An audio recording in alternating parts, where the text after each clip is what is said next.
যারা ঈদে একটু বেশি মাংস খেতে চান মনে রাখবেন যে মাংস খেতে সমস্যা নাই যদি আপনি সাথে কিছু নিয়ম ফলো করেন। এবং নিয়ম ফলো করলে আপনি একটু বেশি মাংস খেলেও সমস্যা হবে না ইনশাআল্লাহ। পরে এটা আপনার রিকভার করে ফেলতে পারবেন। তো অনেকে বলবে মাংস তো ক্ষতিকর আপনি বেশি খেতে বলছেন কেন? দেখুন আম আমরা সবসময় ১০০% ডায়েট করতে পারি না। আল্লাহ তাআলা ২ টা দিনকে দিয়েছেন আনন্দের জন্য এবং উৎসবের জন্য, ২ টো ঈদ। তো এই মাংস খাওয়াকে হালাল করেছেন, ঈদটাকে আমাদের জন্য উৎসবের উপলক্ষ করেছেন। আমরা যদি ঈদটাকে ঈদের মতো পালন না করি, আমরা নন ঈদটাকে ঈদের মতো পালন করব। তো সেইজন্য আমরা আমাদের ঈদটাকে যেন পরিপূর্ণ সেলিব্রেট করি এবং যাদের মাংস কেনার সামর্থ্য নেই বা ঈদে কোরবানি দেওয়ার সামর্থ্য নেই, আপনারা তাদেরকে সাথে আপনার উৎসবটা শেয়ার করুন। মাংসটাকে শেয়ার করুন এবং মাংস বেশি খাওয়ার জন্য একটু প্ল্যান করুন। যেটা বলছিলাম যে আপনারা মাংসটাকে ভালোভাবে রান্না করবেন এবং মাংসের মধ্যে অর্গান মিটটাকে সবসময় রাখবেন। অর্গান মিটটা খুবই পাওয়ারফুল। পেটের চর্বি খাওয়াটা খুবই গুরুত্বপূর্ণ। ভুঁড়ি খাওয়া যেটা, তারপরে লিভার, কলিজা, লাং, হার্ট এগুলো হচ্ছে মোর নিউট্রিশাস, মোর হিলিং প্রপার্টি আছে দেন সাধারণ মাংসের মধ্যে থেকে। আর মনে রাখবেন যে আপনি যদি রেড মিটটা খান, রেড মিটের মধ্যে magnesium, zinc, iron, different types of fatty acid এবং সব ধরনের এসেনশিয়াল ফ্যাটি অ্যাসিড আছে এই রেড মিটের মধ্যে। রেড মিটটাকে আপনারা অনেকে ভুল করে এটাকে ক্ষতি মনে করছেন, সেটা ঠিক না। তো রেড মিটটা আপনারা খাবেন কিন্তু অল্প।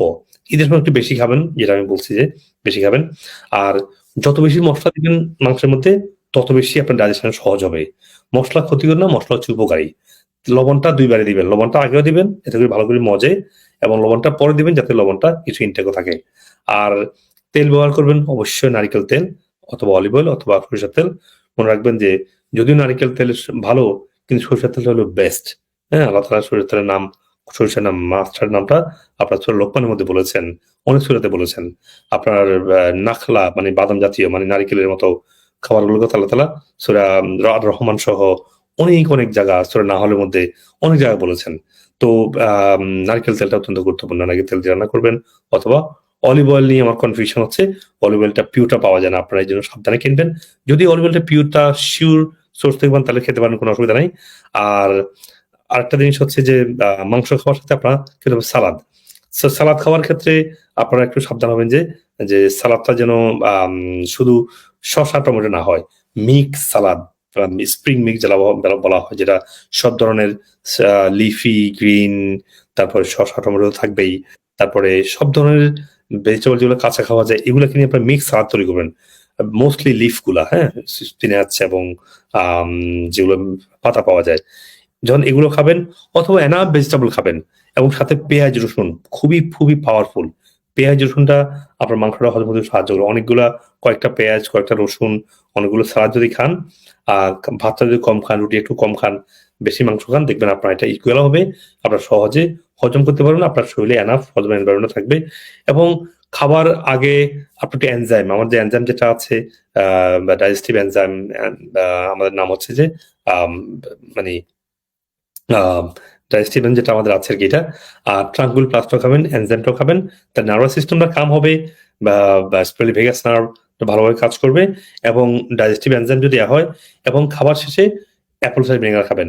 যদি ডাইজেস্টিভ এনজাইম আপনার না থাকে, খাবারের আগেও অ্যাপল সাইডার ভিনেগার খাবেন, পরেও অ্যাপল সাইডার ভিনেগার খাবেন।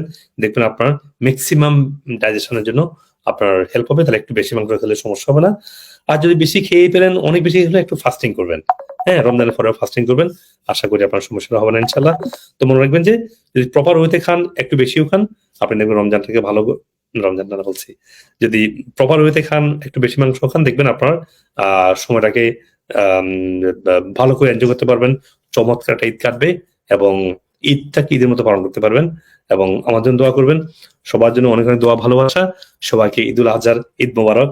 আসসালামু আলাইকুম ওয়া রাহমাতুল্লাহি ওয়া বারাকাতুহু।